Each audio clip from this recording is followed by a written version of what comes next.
자, 여러분 안녕하세요. 오늘의 한자어 137번째. 제가 선정한 표현은 촉법소년이라는 표현입니다.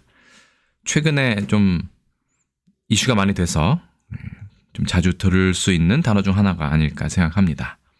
바로 보실까요? 소년심판이라는 드라마가 최근 넷플릭스에서 공개가 돼서 꽤나 큰 인기를 얻고 있는 것으로 알고 있습니다.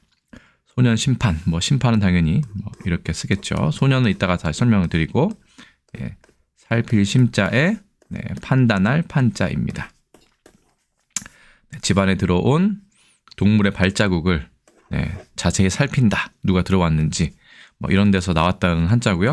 이 판자는 이 소 머리를 반으로 팔이 8팔자가 반으로 가른다는 뜻이죠. 칼로 반으로 가르다 해서 누가 잘못했는지 판단하다 이런 자원을 갖고 있는 한자입니다. 소년심판. 여기에서 그 소년 범죄가 나오는데 거기에 촉법소년이라는 표현이 여기서도 연관이 되고 있습니다. 일단 촉법 보겠습니다. 이 촉자는 아시다시피 닿을 촉자입니다. 법에 닿는다. 사실 저촉하다의 준말이라고 보면 되겠죠. 쉽게 설명해서는. 그리고 법자는 물이 흐르듯이, 원래는 이 글자가 본자가 아닙니다만 지금대로 보자면 물이 흐르듯이 가는 그런 자연스러운 이치, 도리 해서 법자가 나왔다는 설명이 있습니다. 촉법 이렇게 쓰고요. 소년은 가끔 이 소년을 작을 소로 생각하시는 분들이 계신데 아닙니다. 적을 소자를 반드시 써야 된다. 나이가 적다는 얘기입니다. 키가 작거나 하는 게 아니라 나이가 적다. 그다음 해년자 이렇게 쓰죠. 자, 그렇습니다. 촉법 소년. 과연 무슨 뜻일까요? 형벌 중에 법률 용어입니다. 법령에 의해서 저촉되는 행위를 한 10세 이상, 14세 미만의 소년이다. 그래서 촉법 소년이라고 된 거죠. 형사 책임 능력이 없기 때문에 범죄 행위를 하였어도 처벌을 받지 않으며 보호 처분의 대상이 된다. 그래서 촉법 소년 이렇게 말을 하긴 하는데 문제가 하나 있습니다. 이 법률 방송 이런 데서도 이미 몇 차례 언급한 적이 있지만 실제로 이 촉법 소년이라는 표현이 법령과 판례에서는 전혀 검색이 되지 않는다는 거죠. 그래서 소년법 제4조에 관련 규정이 있긴 있습니다. 하지만 촉법 소년이라는 이 네 글자는 전혀 우리나라 법전에서는 볼 수 없다. 검색이 안 된다. 이 부분이 문제인 거죠. 아마도 일본어의 영향을 받아서 그냥 가져다 쓴 그런 좀 잘못된 예가 아닐까 싶긴 한데요. 조선왕조실록에 보면 이 촉법이라는 표현은 19차례나 등장을 하는 걸 봐서는 촉법이란 말은 있긴 있습니다. 근데 예전에 쓰다가 이미 쓰지 않게 된 그런 사어 정도로 보시면 되겠죠. 근데 어느 순간 이게 우리나라로 들어와서 법조계에서는 그냥 관례처럼 쓰고 있다. 이게 좀 문제인 것 같아요. 그렇습니다. 촉법 소년. 사실은 법에 저촉되는 소년이다. 그렇죠.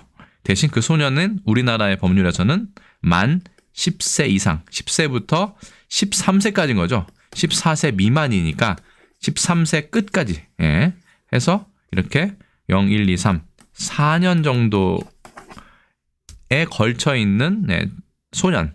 소년이라는 건 여기서는 당연히 남녀와 상관이 없죠. 그래서 그런 청소년에 관해서는 처벌을 받지 않는다. 드라마에 의하면 2년 정도 소년원에 보내지는 게 가장 무거운 형벌이라고 되어 있습니다. 문제가 좀 있긴 있죠. 이 부분은. 예전 신문을 봤더니 촉법 소년이 그대로 나온 한자로 나온 경우는 거의 없었습니다. 그러니까 이게 상당히 쓰이지 않다가 최근에 오히려 더 좀 쓰게 된 그런 표현이라고 볼 수 있습니다. 그래서 1976년에 보시면 동아일보에 불량소년과 비행소년, 비행을 이렇게 되어 있네요. 그렇죠? 그래서 범죄소년, 촉법소년, 우범소년으로 나뉜다. 비행소년은 그렇게 되어 있습니다. 이 소자는 이따 설명드리겠지만 적을 소자이고요. 젊다의 뜻도 있습니다. 작을 소가 아니라는 점. 잡학소사전이라고 되어 있네요. 그 이후에는 따로 이 헤드라인이나 아니면 그 제목으로 되어 있는 촉법소년은 찾을 수 없었고, 이 본문 중에 촉법소년이라는 표현을 쓴 것이 종종 있었습니다.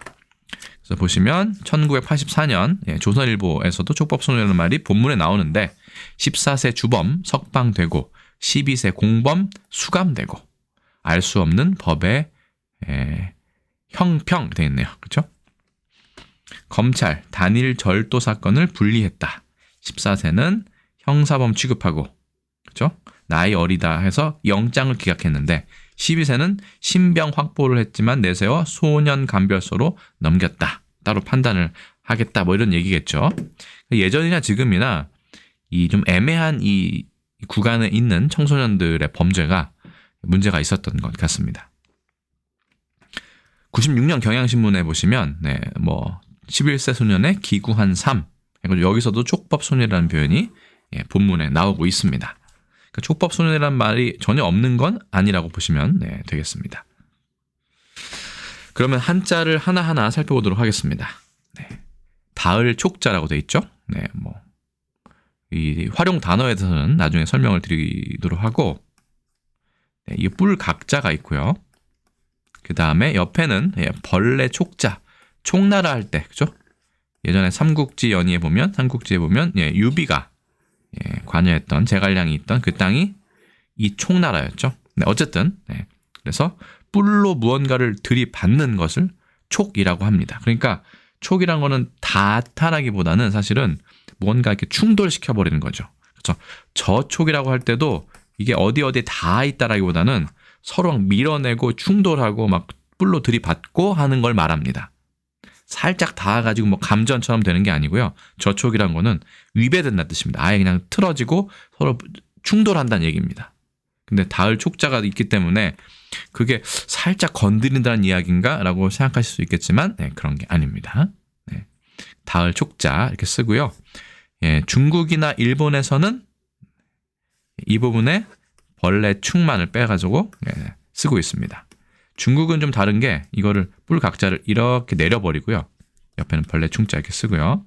벌레 충도 이거는 그냥 벌레 충 부수죠. 사실은 아시겠지만 벌레가 3마리 모여 있어야 이게 본자입니다만 어쨌든 이렇게 쓰고 추라고 발음을 하고요. 일본에 보시면 우리나라처럼 뿔 각자를 쓰긴 하는데 그 옆에 이제 벌레 충자를 써서 쇼크 이렇게 얘기를 합니다. 이 닿을 촉자가 뿔로 받아버린다 라는 뜻이 남아있는 고자가 바로 이 소우자가 있는 이 닿을 촉자입니다. 어쨌든 닿을 촉자 3급에 회정되어 있고 뿔로 받아버린다의 뜻에서 이제 살짝 닿는 것까지 촉이라고 되어 있습니다. 그러니까 뜻이 좀 많이 바뀌었다고 볼 수 있죠. 활용 단어 보시겠습니다. 지난번부터는 이렇게 좀 크게 죄송합니다. 크게 단어를 떼어서 설명드리고 있습니다. 촉매, 그렇죠? 자신은 변화하지 아니하면서 다른 물질의 화학 반응을 매개하여 반응 속도를 빠르게 하거나 늦추는 것. 그렇죠? 빠르게 하는 건 정촉매, 반대로 늦추는 것은 부촉매. 짐질 부자가 좀 마이너스의 성격이 있죠, 이렇게. 정은 이제 플러스의 성격이 있기 때문에 어떤 일을 유도하거나 변화시키는 일 따위를 비유적으로 이르는 말. 촉매. 촉매 역할을 한다라고 비유적으로 쓰기도 하죠. 화학 어떤 그런 그 설명이 아니더라도 촉수. 이런 게 촉수죠. 무척추 동물의 몸 앞부분이나 입 주위에 있는 돌기 모양의 기관. 돌기도 이렇게 쓰긴 하는데 사물에 손을 댐도 촉수입니다. 예전에 이런 표지판을 못 본 것 같아요. 촉수 엄금 들어보신 적 있습니까? 촉수 엄금 절대 손을 대지 마시오. 엄격히 금지합니다. 그래서 촉수라는 표현이 손을 대는 것, 살짝 대는 것도 촉수라고 얘기하는데 이 똑같은 한자를 써서 이런 연체동물의 무척추 동물의 촉수를 나타내기도 합니다. 네.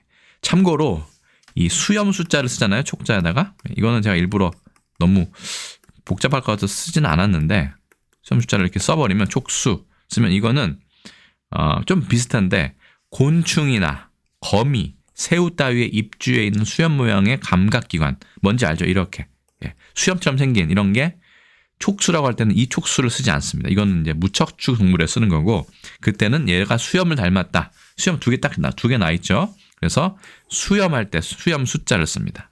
상당히 복잡하게 생겼죠? 네. 그래서 촉수라고 하면 조금 비슷한 느낌도 있지만 이렇게 구분이 된다. 네. 수염수가 있다. 수염염도 있습니다, 여러분. 촉발. 네. 어떤 일을 당해서 감정, 충동 따위가 일어난다. 또는 그렇게 되게 한다. 촉발. 됐죠? 닿거나 부딪혀서 폭발한다. 촉발시켰다. 뭐 이런 표현 많이 쓰죠. 넘어가겠습니다. 접촉. 서로 맞닿음. 가까이 대하고 사귐.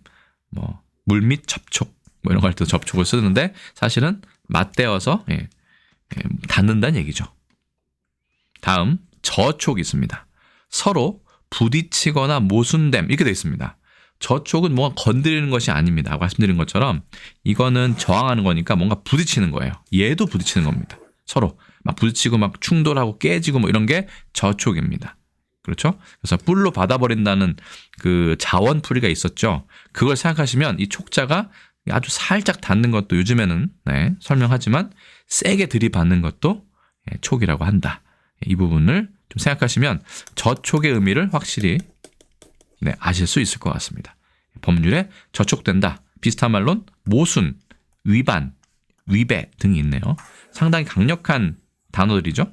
의미가 저촉과 비슷하기 때문에 저촉이란 말도 살짝 법을 넘는다는 뜻은 아닙니다. 그렇죠? 법률을 위반한다는 뜻이죠. 법자 보시겠습니다. 아까는 이제 현대적 설명 글자만 보고 물이 흐르듯이 이렇게 흘러가는 것 이어야 법은 의미가 있다라고 설명을 드렸지만 본자는 상당히 여기 보시면 복잡합니다. 한번 써볼까요? 뭐 쓸 일이 많지는 않을 것 같습니다만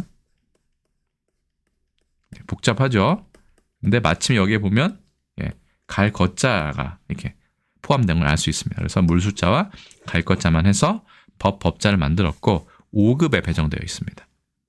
그래서 이거 고자는 여기 있는 해치 숫자, 이 해치 숫자라고 되어 있거든요. 그래서 해치수가 아니라 해치수라는 동물 이름을 그린 것이고 얘가 법입니다. 사실은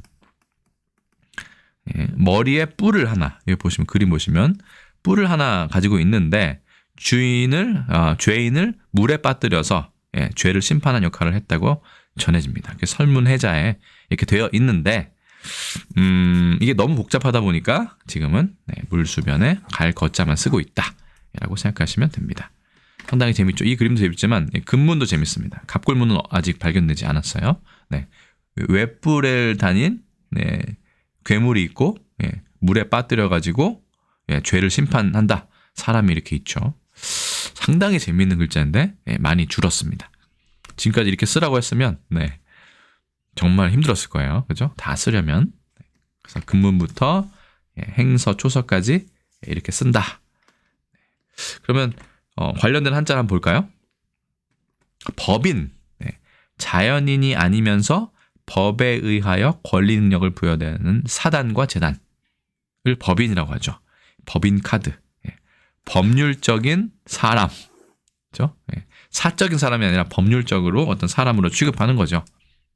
그리고 재밌는 거는 이 두 번째 뜻에 예전에 프랑스 사람들을 이르던 말이라고 되어 있습니다. 이 법이라는 게 사실은 불교 용어에도 많고요. 가끔 보면 지금은 안 쓰지만 프랑스 법국이라고 했거든요. 예전에. 어쨌든 지금도 중국에서는 파고라고 해서 법국이라고 얘기하는데 불교나 프랑스와 관련이 있다 정도로만 참고로 알아두면 되겠습니다. 자, 그래서 법인이란 표현에 당연히 들어가고요. 법등. 이거는 법과 상관이 있는 게 아니라 불교와 상관이 있습니다. 그렇죠? 불법이라고 보통 얘기하죠. 그래서 법이 들어갈 때는 이 불교와도 상관이 있다라는 이제 그 대표적인 예가 이 법등입니다. 부처 앞에 올리는 등불, 불법을 세상의 어둠을 밝히는 등불에 비유하여 이르는 말, 불법을 서로 전하는 전통, 법등. 아마 가끔 들어보셨을 거예요. 사찰이나 이런 데서. 자, 법자가 이렇게 다양하게 씁니다. 법석도 마찬가지죠. 설법, 독경, 강경, 법화 따위를 행하는 자리다. 그렇죠? 네, 그래서 야단법석이라고 할 때 한자가 몇 개가 있는데 그 중에 이렇게 쓰면 이거는 야외에서 베푸는 큰 설법의 자리다. 그래서 여기에서 야단법석이 왔다고 생각하는 주장하는 사람들도 있고요. 왜냐하면 아무리 불교 행사라도 와글와글 사람들이 많이 모이면 좀 웅성웅성하게 돼 있죠. 그게 아니라 야단이 야기뇨단의 야단이다. 야기하다. 그렇죠? 어떤 혼란을. 요단인데 사실은 그렇죠? 야기 요단. 뭐 그렇습니다. 야료라고도 하고요. 실제 중국에서는 이 야료라는 말을 지금도 씁니다. 어쨌든 쓰긴 하는데 그건 또 너무 또 깊이 들어가는 거기 때문에 이 표현을 중국에서 아직 씁니다. 아직도. 르나오라고 해서 쓰긴 쓰는데 어쨌든 야단법석에 해당되는지 안 되는지 저는 판단을 할 수 없지만 어쨌든 야단법석이라는 표현이 법석에도 연관된 표현으로 나오고 있습니다. 법석. 그렇죠? 불법을 강의하는 그런 자리다. 자리석자죠. 헌법. 국가 통치 체제의 기초에 관한 근본 법률이다. 그래서 얘도 법이고 얘도 법이죠. 법헌, 법법. 국가의 최고 법규다. 그렇죠. 헌법이 가장 위에 있죠. 사법. 지난번에 한번 설명드린 적이 있는데 사법기관 할 때 사법의 사는 담당하다. 우리말로는 맡다. 이렇게 되어 있습니다. 그래서 법을 맡아서 뭔가 행사하는 어떤 관장하는 그런 기구를 사법기구라고 얘기하죠. 그렇죠? 사제도 마찬가지고. 그렇죠? 제사를 담당하는 게 사제죠. 사서도 마찬가지죠. 책을 담당하는 게 사서니까요. 자, 넘어가겠습니다. 사법, 준법, 지키는 거죠. 법률이나 규칙을 조차 지킴. 쫓아 아니죠. 쫓아서 지킨다. 비법, 공개하지 않고 비밀리에 행하는 방법. 이럴 때는 이게 방법이죠. 근데 원래는 법률보다는 불교나 이쪽에도 해당하는 표현이기도 할 겁니다, 아마. 그렇죠? 그래서 감출 비자를 이렇게 쓰는 것이 본자인데 실제로는 옆에 벼화자를 쓰는 경우가 훨씬 많죠. 특히 중국과 일본은 이미 이걸로만 쓰고 있다는 것. 볼시자라고 해서 이렇게 또 쓰지는 잘 않더라고요. 이렇게는. 쓰는 경우도 있습니다만 상당히 재밌는 글자입니다. 편법. 편법할 때 편자가 이 편리할 때 편자예요. 그죠? 정상적인 절차를 따르면 번거롭기 때문에 편리하게 생각해낸 방법, 간편하고 손쉬운 방법인데 그게 법률에 위배되는 경우가 있죠. 그렇죠? 합법적으로 해야 되는데 그렇지 않고 편리한 거를 추구하다 보니까 편법이 된 겁니다. 많이 쓰죠. 뒷구멍, 뒷문, 변칙 이런 것이 유효로 되어 있네요. 편법. 오늘은 좀 글자가 많아서 설명 시간도 좀 늘어나고 있습니다. 양해 부탁드리고 계속해서 보겠습니다. 얘는 력법이지만 두음법칙에 의해서 역법이 되죠. 그렇죠? 천체의 주기적 현상을 기준으로 하여 세시를 그렇죠? 정하는 방법, 역법. 음력, 양력 대표적인 역법 중에 하나죠. 적법하다 많이 쓰죠. 과연 적법한 과정을 거쳤는지 발음도 어렵네요. 그렇죠? 씁니다. 법규에 맞음, 알맞은 법, 여법, 유효, 합법 다 적법과 비슷한 표현들입니다. 범법, 법을 어기는 걸 말하죠. 범법. 적을 소자 보시겠습니다. 적을 소자 같은 경우는 이렇게 쓰는데요. 작을 소자와 원래는 큰 구별이 없었다고 되어 있습니다. 작을 소자가 원래는 작다도 되고 지금처럼 적다도 됐었는데 이게 나중에 이제 분화를 하면서 작은 것과 적은 것은 구분을 해야겠다. 그러면 한 획을 더 긋자라고 해서 각본을 보시면 이렇게 되어 있습니다. 그렇죠? 그래서 원래는 작을 숫자는 이거밖에 없었어요. 아니면 이렇게 뭐 이렇게. 그런데 하나를 더해서 수량이 적다라는 표현을 나타냈다고 합니다. 무슨 쌀이나 무슨 이런 곡식 나달 같아요. 뭐 아니면 돌이나 먼지 같기도 하고. 그래서 작을 소와 구별을 하셔야 되고 장음의 7급으로 배정되어 있습니다. 일단은 중국과 우리는 똑같이 여기서 이거 삐쳐서 이렇게 쓰거든요. 이 부분을. 그렇죠? 갈고리 모양으로. 하지만 중국 간자를 보시면 거의 대부분 삐치지 않습니다. 이렇게. 그래서 오히려 쓰기가 더 어려워요. 이렇게 써야 되니까요.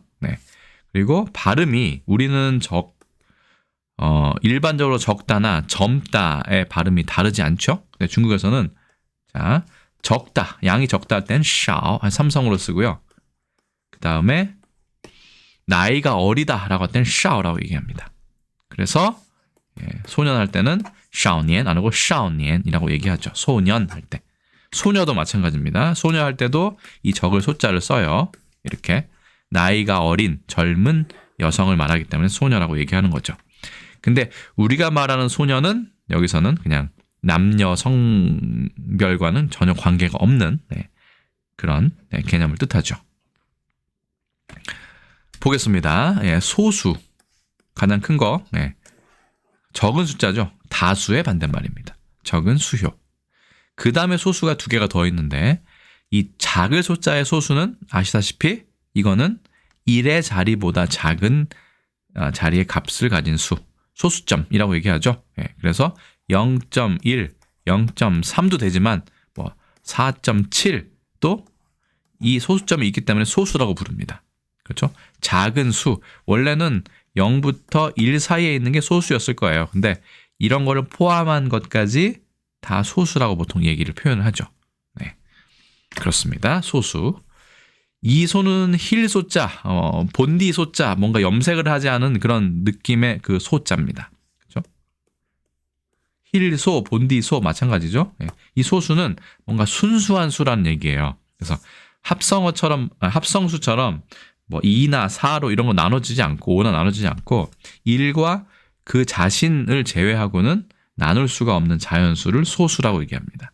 옛날에 이거를 저는 그렇지 않아요. 소수라고 옛날에는 부르기도 했다고 해요. 이 사이쇼를 넣어가지고 소수와 구분을 하겠죠. 근데 지금은 얘도 소수, 얘도 소수, 얘도 소수이기 때문에 뭔가 좀 헷갈리는 면이 있습니다. 넘어가도록 하겠습니다. 소위, 위관 장교의 세 계급 가운데 맨 아래 계급, 준위의 위. 원래는 소위, 중위, 대위인데 준위도 있죠.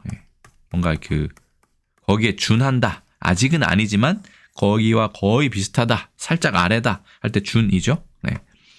그래서 소위 할 때도 적을 소자를 쓴다. 소장도 마찬가지입니다. 작을 소자가 아닙니다. 장성 계급, 별이 있는 계급 중에 하나고 중장 아래 아까 준장 있었죠. 여기서는 준장, 그 별 바로 달기 전이어야 되는데 준장부터 별 하나를 주죠. 그렇죠? 소장은 2개. 그다음에 중장, 가운데 중자 쓰는 중장은 3개.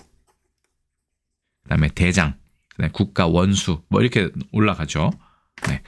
우리나라의 경우는요. 그래서 소위, 소장 할 때도 적을 소자를 쓴다. 소장파, 가끔씩 정치 기사, 뭐 뉴스 중에 가끔 나올 때가 있는데 젊고 기운찬 기계를 지닌 사람. 그러니까 뭔가 수요가 적다기보다는 아직 나이가 어려서 젊고 그다음에 씩씩한 그런 사람들로 모인 집단을 소장파라고 얘기합니다. 보통은 당론과 반대되는 가끔씩은 아주 자주는 있지 않지만 그런 의견을 표현하기도 하죠. 그럼 역시 젊은 사람들의 어떤 의견은 좀 다르구나.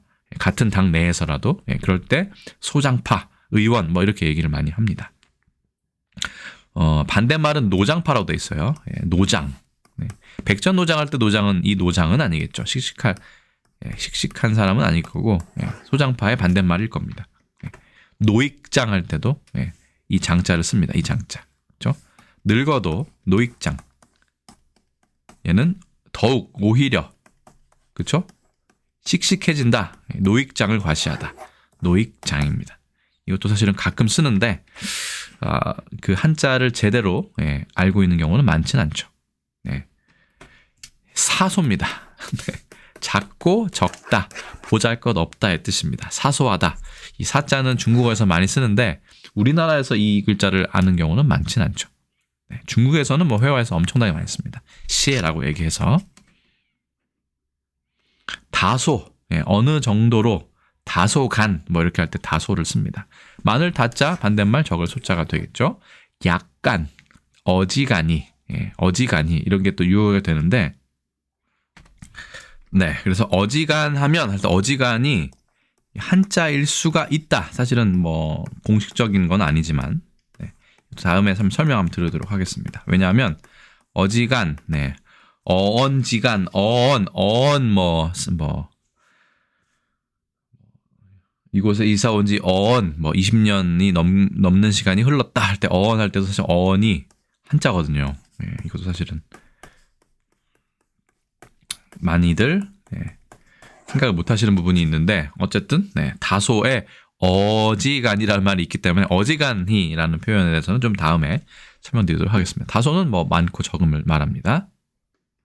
희소하다, 매우 드물고, 드물 희자죠. 적다. 희한하다 할 때도 이 희자 쓰죠. 희귀하다. 네, 그리고 요즘에 특히 좀 요즘 들어 많이 쓰는 표현 중에 하나인 소소하다의 소소입니다.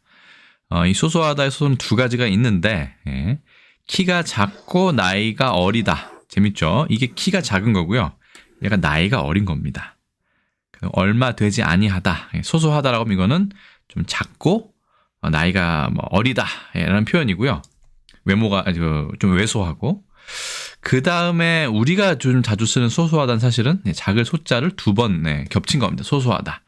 작고 대수롭지 아니하다. 뭐 유별나지 않다. 소소하다는 작을 소자를 두 개 쓰는 게 더 맞는 것 같고요. 뒤에 이제 젊은 소자가 들어가면 젊다의 뜻이 들어가는 거죠.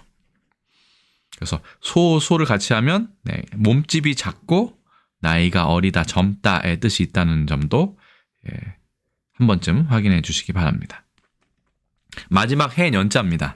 오늘은 글자가 4개나 있고 하나하나 설명드리다 보니까 시간이 꽤나 많이 흘렀습니다. 양해해 주시길 부탁드리고 해년자는 가장 기본인 8급에 배정되어 있습니다. 이렇게 쓰면 됩니다. 하나, 둘, 셋, 넷, 다섯, 여섯 이렇게 하나, 둘, 셋, 넷, 다섯, 여섯. 보통 쓰실 때 이 그 간격을 비슷하게 맞추면 꽤나 얘가 균형이 있어 보입니다. 자, 벼화자에 사람이 벼를 이렇게 메고 집으로 돌아가는 모양에서 왔다고 해요. 수학이 다 끝나면 그 해가 다 이제 다 지나간 거기 때문에 농사를 지을 때 한 해의 마무리다 이런 설명이 있었습니다. 어쨌든 그런데 이게 이제 변형이 돼서 지금의 해년자가 된 것이죠. 여기에 벼화자나 사람 인자는 거의 보이지 않게 되었습니다. 습니다. 자, 넘어가도록 하겠습니다. 연륜, 연륜이 있다 많이 쓰죠. 근데 륜자가 바퀴륜자라는 사실을 아시는 분은 많지 않을 수 있습니다. 바퀴륜자를 왜 썼느냐? 나무의 나이테를 말하기 때문인 거죠. 그렇죠?